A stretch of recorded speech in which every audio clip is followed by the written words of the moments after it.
Buli lukya emivuyo ku ttaka girinnya enkandago naddala mu bitundu ebyenjawulo nga ne disitulikiti ya Wakiso mw'egitwalidde. Kino tekitaliza na ttaka ly'amasinzizo nga kw'otadde n'amasomero. Kati mu munisipaali y'Ekira waliwo ekipande ekirangirwako ekimanyiddwa nga billboard ekyasimbiddwa ku ttaka ly'essomero Likira Primary School.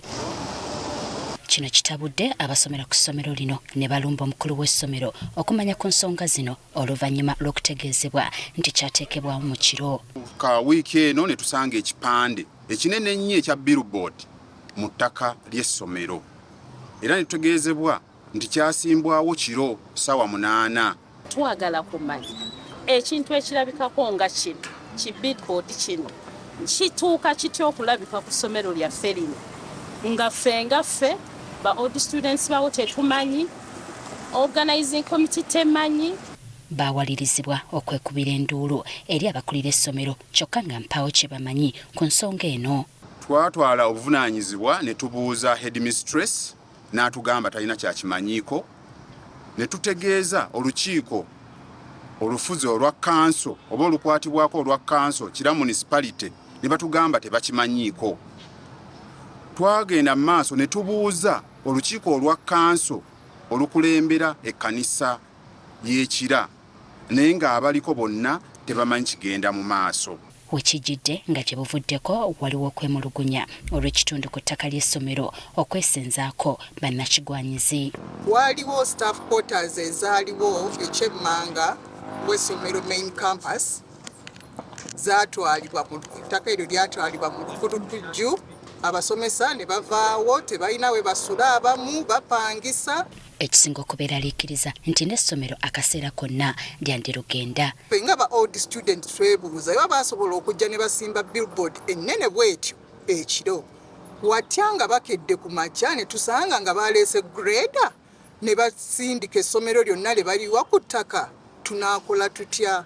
Michael Senkusu nga yakulira ebyenjigiriza ku munisipaali y'Ekira ategeezezza nga bwe bafunye okwemulugunya okuva eri omukulu w'essomero ly'Ekira ku nsonga eno. Era immediately nengenderawo wa engineer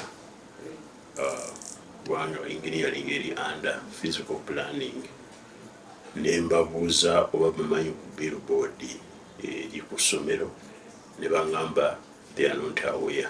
Senkusu atubuulidde nga bwe bagenda okwevumba akafubo okuzuula baani abali emabega w'ensonga eno ng'ekizimba tekinnasamba ddagala. Tulina enteekateeka nti tulina okwozinga meeting nze ne engineer ne mukama wange Tony Clark okulaba ensonga eyo bwebeera solved because nze ng'owa education buvunaanyizibwa ku bigenda mu maaso mu masomero ate n'omukulu w'essomero owa Kira Primary ng'omukulu w'essomero ye custodian ow'ebintu byonna eby'essomero.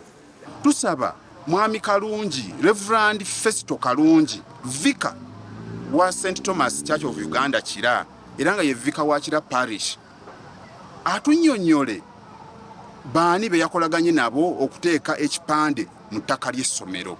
Reverend Festo Kalungi nga yatwala obusumba bw'Ekira annyonnyodde ng'abateekawo billboard eno bo ng'ekkanisa babamanyi era be babawa olukusa.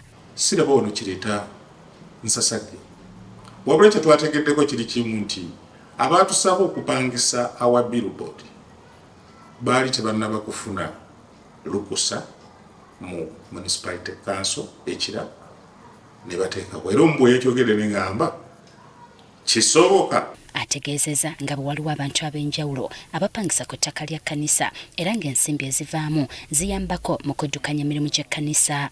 Nti naawe mu maaso g'ekkanisa waalingawo ab'ebirooli n'ebiyinja n'amusenyu ne tubajjawo ne tubatwala awalala ku ttaka ly'ekkanisa mu Nakalere era bwe tusasula tulina endagaano nabo tubapangisa tebalina liizi wabula balina endagaano. Kati ono agamba kye balina okukola kwe kwawuzaamu ettaka lino essomero n'ekkanisa buli omu amanye w'alina okukoma.